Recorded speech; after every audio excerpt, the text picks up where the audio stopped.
Review code provided by Outright Games for ladiesgamers.com, where you can find my written review. Crayola Scoot is a scooter sports game developed by Climax Studios and published by Outright Games. It releases in Australia on the 26th of October and will also be available on the Xbox One, PlayStation 4 and PC. Unfortunately, retailers no longer have it listed in Australia, but it is still available digitally for $59.99. It has local split-screen co-op for up to 4 players and no online.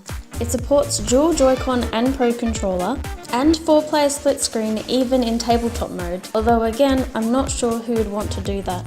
Crayola Scoot starts you off making your own character with a few customization options before putting you into the tutorial.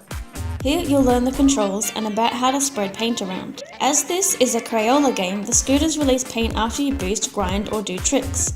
Boosting is tied to a boost bar which you can refill faster by riding over your own colour. Your position in a game also determines how fast it refills. If you're in first place, it will take longer. There are also colour triggers you can boost or trick over to spread more paint. 3 triggers on each map have wonders, which when all 3 are your colour do different things like drop a lot of paint on the park. From then on, you will travel across 3 worlds with 4 stages each, competing in various events, all in the name of earning the coveted Crayola Cup. You earn points from trying or completing events on easy, normal or hard difficulty. Obviously, the higher difficulties and success give you more points. There are also 3 medals you can earn listed at the start of a game, such as least crashes, longest grind, and so on.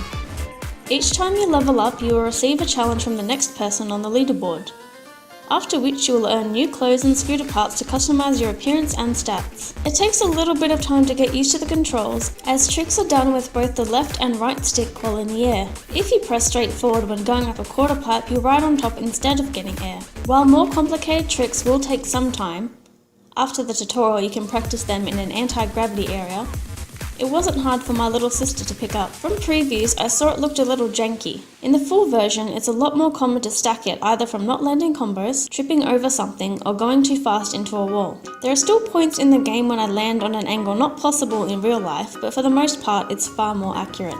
The worlds aren't set in a linear path, as you have to reach a certain rank to unlock more events for each world.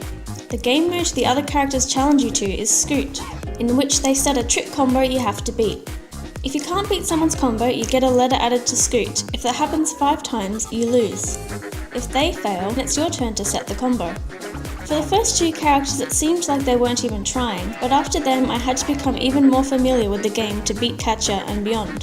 One of the other 6 game modes is Colour Frenzy, wherein 6 players compete to cover the park in their paint. Riding in another player's colour slows you down. Doing big tricks and activating the triggers is very important. You can also paint over another person's paint as you would any other spot. Team Colour Frenzy is the same, but it's a 3 vs 3 game with only 2 different colours. Splat Tag is the kind of tag where each person that has been caught stays it.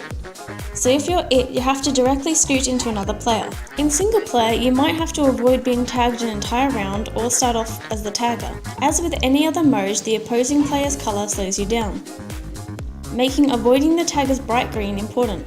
I found the avoiding being tagged more stressful than possession mode in Doom 2016, and in this game I can't shoot the scooters. If you are the tagger, you can still fail the event even if everyone is caught, as you must get the most points. So then not only do you have to win, but also you must tag more opponents than your CPU teammates. Crazy Crayons is a type of race mode. Crayons will spawn in a few different places each park, and you have to be the first person to collect 5. Trick Run is the mode wherein all players are around the park at the same time trying to get the biggest score in the time limit. The more complicated combos you can pull off, the higher the numbers you can add to your score. Arcade mode is where you can get access to the split-screen multiplayer, although you can play it by yourself. It also allows you to play as the much cooler characters such as Catcher the Witch Cat and Dylan the Crocodile. On a Switch profile, you can save up to 5 characters which each have their own game progress that can be played with on arcade mode. Any of the game's modes can be played here, and you can adjust the comms, levels, numbers, or remove them entirely. Arcade mode has a different progression to the main game, so you can play parts you mightn't have unlocked in the single player by playing enough arcade mode. It also comes with Cruise mode, wherein it's a no time limit free play on any stages unlocked in arcade. This is something younger players that aren't interested in competing against CPUs may like. My little sister had a blast playing Crayola Scoot just in the tutorial and practice area. She very much enjoyed killing herself due to the ragdoll-esque crash animations.